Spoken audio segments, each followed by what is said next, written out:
as societies become more egalitarian, so their equality of opportunity legislation is more widespread and arguably more effective, and so that would be in countries like Australia, but more particularly in countries like the Scandinavian countries, because they've taken it farther than anywhere else.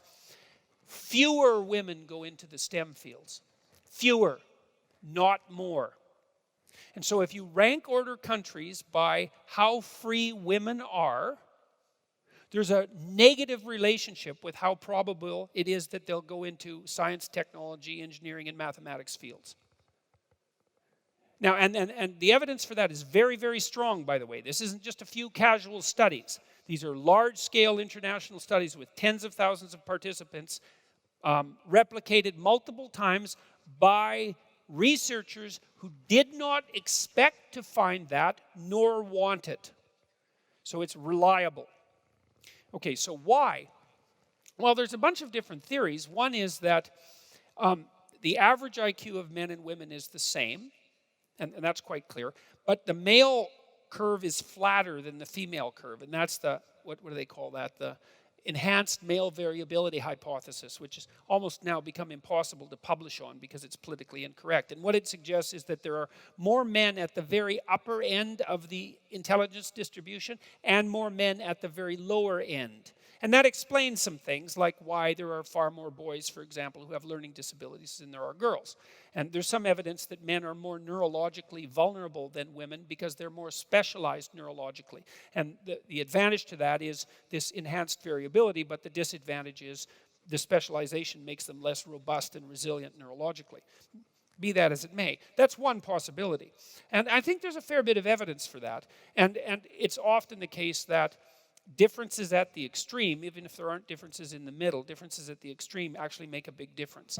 You know, because like, let's say you're going to be an engineer. Maybe one person in 100 is an engineer, and you have to be really interested in gadgets to be an engineer. You know, you have to be more interested than 99 out of 100 people to be an engineer. And there's not that many people that are like that, and most of them happen to be men.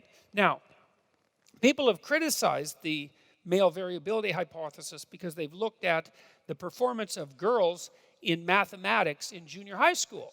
And it turns out that girls do pretty much as well as boys do in mathematics in high school, in junior high, at the upper end. And so those would be the people you'd expect to go into the STEM fields, right? Because they have the, what would you call it? They have the intellectual ability for it.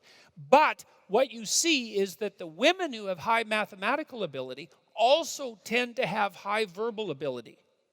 Whereas the men that have high mathematical ability tend to have less high verbal ability. And so one of the things that implies is that the women who have high mathematical ability have more vocational choice.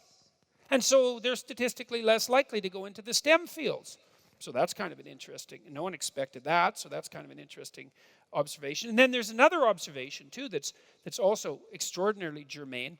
There's a variety of ways of looking at the psychological differences and similarities between men and women. And the first thing that you might want to know is that men and women are more similar than they are different on all the personality dimensions. So the overlap is quite strong. The biggest differences are, there's 5 personality dimensions. I mentioned them: extroversion, neuroticism, agreeableness, conscientiousness, and openness. The biggest differences are in neuroticism. Women are higher in negative emotion, and that kicks in at puberty, because it's not the case for boys and girls.